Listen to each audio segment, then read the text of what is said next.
Las 8 de Hoy por Hoy en SER Podcast. Les saludamos desde Jerusalén, desde la misma ciudad vieja que ha sido escenario en tantas ocasiones de disputas y enfrentamientos entre israelíes y palestinos. Estamos en la terraza del Hospicio Austríaco, un mirador privilegiado sobre una ciudad que acoge los símbolos de tres de las religiones que aquí conviven, desde el Muro de las Lamentaciones, importante para los judíos, hasta el Santo Sepulcro, símbolo indiscutible del cristianismo, pasando por la mezquita de Al-Aqsa, indispensable para la religión musulmana. No es solo un choque de religiones, es un choque cultural que significa perfectamente lo que significa esta ciudad en la que nos encontramos. Desde hace mucho tiempo el conflicto larvado entre árabes e israelíes ha marcado el devenir de Jerusalén, pero quizá nunca tanto como ahora. Ha hecho la comunidad internacional esfuerzos históricos para conseguir una paz duradera, pero insisto, nunca como ahora el asedio israelí contra los palestinos había sido tan devastador. Lo que Israel está haciendo en Gaza solo tiene un objetivo: eliminar de la zona a los palestinos, matar a muchos de ellos y expulsar a los que consigan sobrevivir para que Israel siga pudiendo conquistar territorio, que es una práctica que conoce perfectamente bien.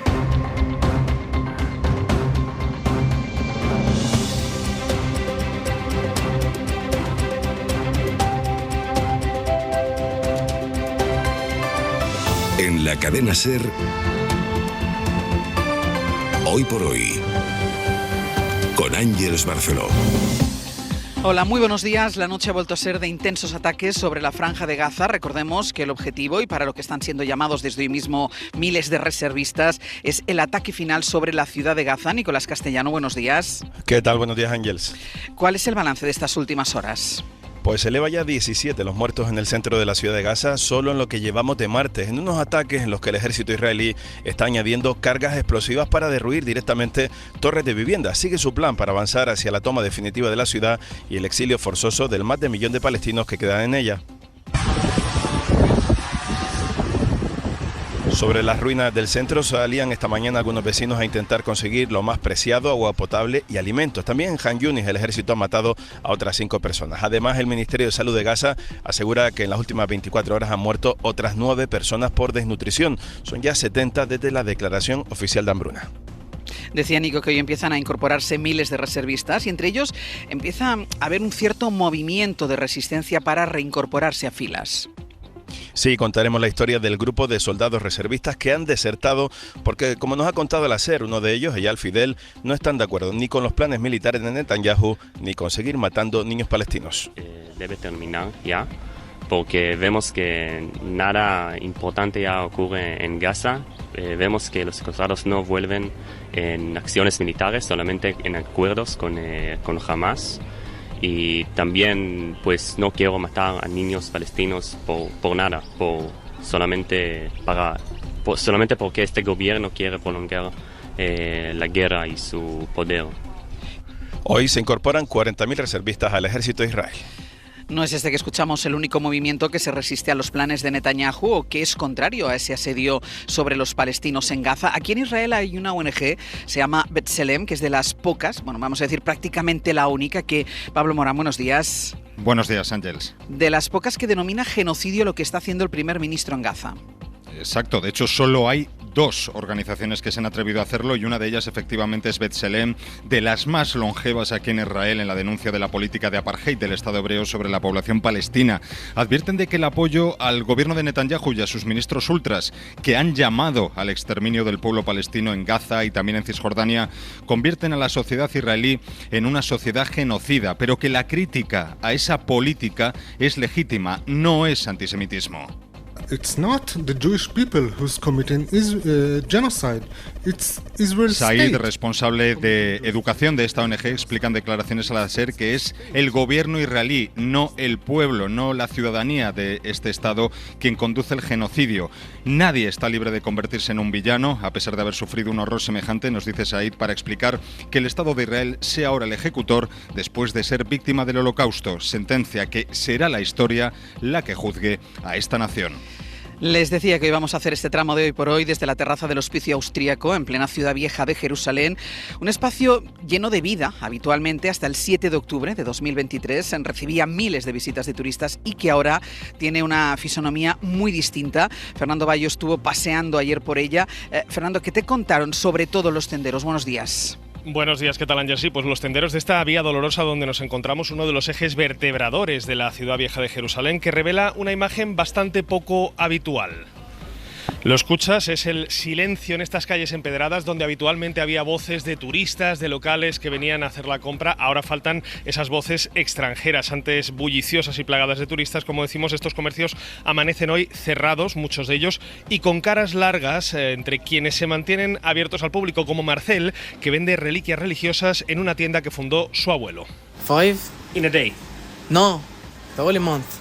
5 rosaries in 1 month. Solo ha vendido 5 rosarios en el último mes por culpa de la guerra. Dice que ha espantado a su clientela habitual. También un vendedor de souvenirs, Tufaj, con el que acabamos de hablar hace unos minutos y que nos comentaba su deseo de que los turistas regresen. No tengo mucho dinero, no voy a vivir. Yo quiero turismo, gracias a Dios. Como él, Yunis, el dueño de una tienda de refrescos muy cercana a la entrada de la explanada de las mezquitas. Antes pasaban por su comercio muchos turistas buscando agua fría, aperitivos, pero ahora apenas tiene clientes extranjeros. El lamento se repite en varias tiendas de la zona, en cafés, en puestos de dulces y hasta en un pequeño hotel justo enfrente del lugar donde tú te encuentras, el Saladin Boutique Hotel. Before, always foreign people. We don't have local, okay? But during 2 years and su recepcionista, Basil, nos cuenta que antes de la guerra en Gaza la mayoría de los clientes eran extranjeros, pero que ahora casi todos los turistas son locales que aprovechan que las calles están menos tranquilas para visitar Jerusalén. We have 8 rooms. Yeah, it's small, aún así, de sus 8 habitaciones, anoche solo tenía 2 ocupadas y esa, Ángels, es la tónica habitual de los últimos 2 años. Según datos del Ministerio de Turismo israelí, la caída de los visitantes extranjeros ha llegado al 66% durante el primer tercio de este año. Y sobre los movimientos diplomáticos, Bélgica ha anunciado esta madrugada que reconocerá al Estado palestino, como han hecho antes Australia, Canadá, Francia o Reino Unido. El ministro de Exteriores belga ha anunciado en sus redes sociales que su país formalizará este reconocimiento en la Asamblea General de la ONU, que comienza la semana que viene en Nueva York, y ha explicado que esta decisión incluye sanciones contra empresas israelíes o la declaración como personas no gratas de 2 ministros ultras del gabinete de Benjamin Netanyahu. A las 8:30, en cualquier caso, vamos a volver desde Jerusalén para seguir contándoles desde aquí el genocidio contra Gaza. Ahora vamos a repasar las otras noticias con las que empieza el martes. Estas ya desde Madrid. Sastre, buenos días. Buenos días, Barceló. Pues en un minuto vamos a seguir desde aquí con el resto de esa actualidad, que empieza con lo que dijo anoche el presidente del gobierno. En la cadena SER, Hoy por Hoy. Estuvo Pedro Sánchez anoche en Televisión Española, era la primera entrevista que concedía en un año, y habló de las investigaciones contra su mujer y contra su hermano. Aun confiando en la justicia y aun pensando que la inmensa mayoría de jueces y fiscales de nuestro país hacen bien su trabajo y cumplen con la ley, con la misma rotundidad digo que hay jueces que no. Y estos son casos palmarios de que eso no es así, de que hay un problema de desempeño, de instrucción, de pena del telediario, que al final están pagando 2 personas por el mero hecho de ser familiares míos. Presidente, ¿me está diciendo que hay jueces que están en guerra con el gobierno? Que hay jueces haciendo política y que hay políticos que tratan de hacer justicia, sin duda alguna la hay. Afortunadamente es la minoría, pero la hay. Y hacen un daño terrible, un inmenso daño a la justicia.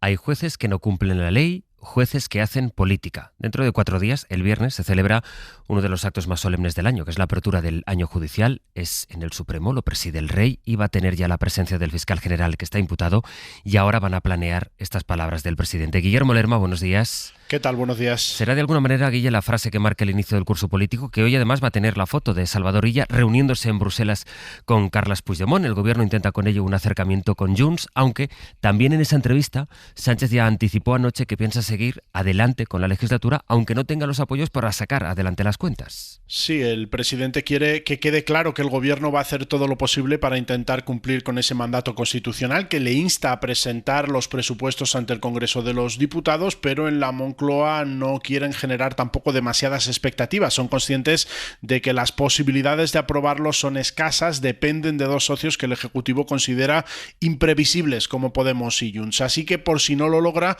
Sánchez deja claro que la aprobación de esas cuentas es algo deseable, pero no determinante para la continuidad de la legislatura, algo que defendía ayer en esa entrevista en Televisión Española. Por tanto, quiero ser muy claro, vamos a presentar los presupuestos, vamos a pelear para aprobar esos presupuestos en las Cortes Generales. ¿Y si se los tumban? Seguiremos con los presupuestos que tenemos. El Gobierno empieza hoy a mover las fichas para lograr ese objetivo, sacar adelante las cuentas, algo a lo que, según fuentes del Ejecutivo, reconocen que ayuda a la foto que se va a producir del encuentro entre Illa y Puigdemont. La Moncloa va a aprobar hoy mismo esa quita de la deuda económica que pactó, autonómica que pactó con Esquerra Republicana. Guille, gracias. Hasta luego. Son, por tanto, varias citas importantes para empezar el curso. Hoy mismo, la reunión de Illa con Puigdemont será en Bruselas. La quita de la deuda, 83.000 millones, estamos hablando, en el Consejo de Ministros, que empieza en poco más de una hora.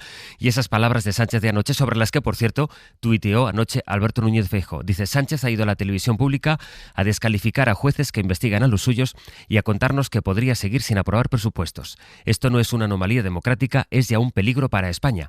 Antes, Feijóo había anunciado que está estudiando la forma de prohibir por ley las prórrogas ilimitadas de los presupuestos. Él propone que una segunda prórroga suponga automáticamente la convocatoria de elecciones, aunque hay que explicar cómo va a proponerlo, es decir, qué cauce legal.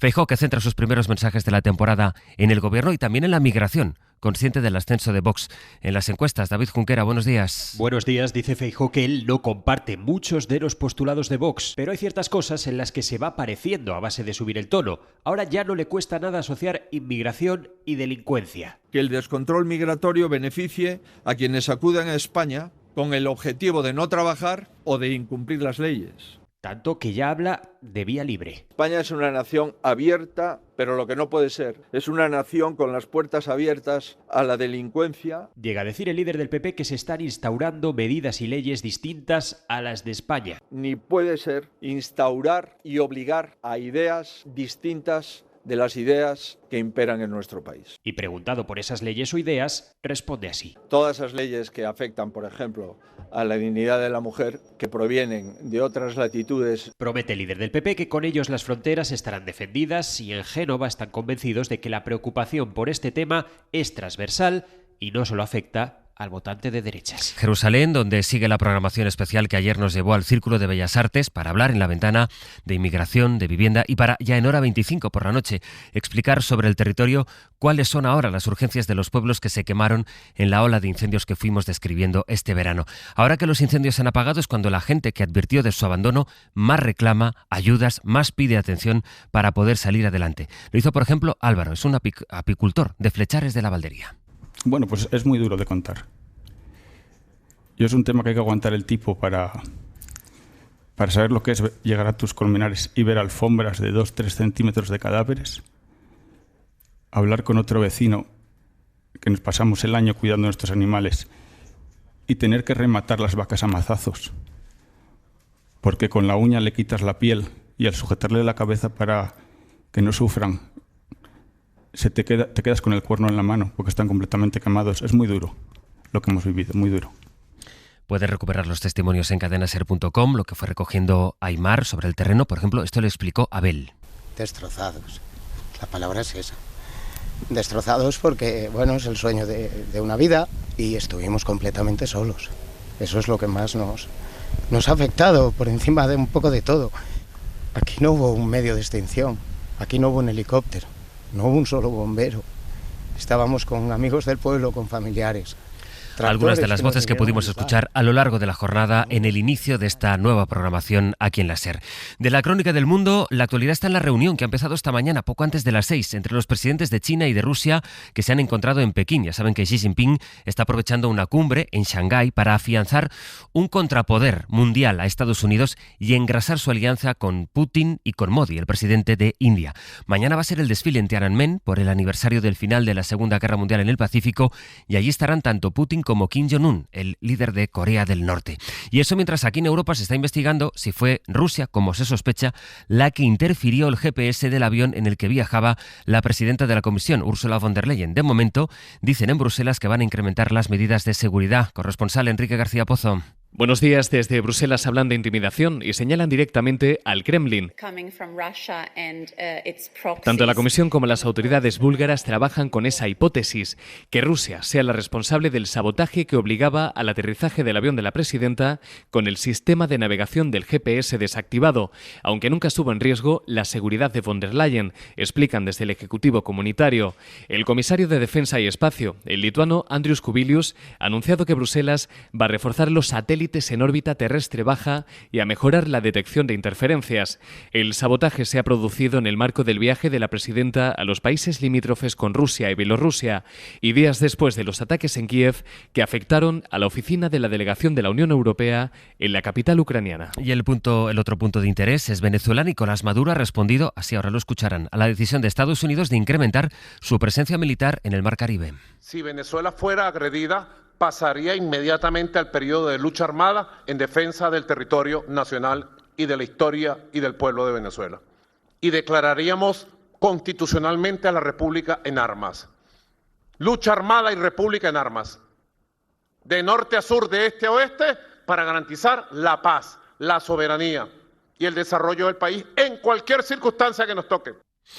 Y aquí en España el Ministerio de Sanidad pide a los pacientes que toman algún betabloqueante que vayan al médico antes de dejar de tomarlo. Son fármacos que hacen latir el corazón más despacio, que mejoran el flujo sanguíneo y por eso se emplean para tratar, por ejemplo, la presión alta, las arritmias, los infartos. Pero fue noticia este fin de semana un estudio español que concluyó que este tratamiento no servía para nada en algunos casos o incluso que podía ser perjudicial. Lo que pide Sanidad es que antes de tomar cualquier decisión vayan antes al médico. Mariola Lourido. El Ministerio de Sanidad se muestra muy crítico con el estudio del Centro de Investigaciones Cardiovasculares que concluye que los pacientes que han sufrido un infarto no complicado no necesitan tomar beta-bloqueantes porque no les aporta ningún beneficio. En declaraciones a la cadena SER, el secretario de Estado Javier Padilla pide mucha prudencia. Dice que no se pueden retirar estos medicamentos a la ligera. Pero hay que tener muchísimo cuidado a la hora de tomar decisiones en base a un solo estudio, por muy novedoso que sea, cuando llevamos varias décadas recopilando evidencias sobre cuál es el papel de los betabloqueantes en las diferentes patologías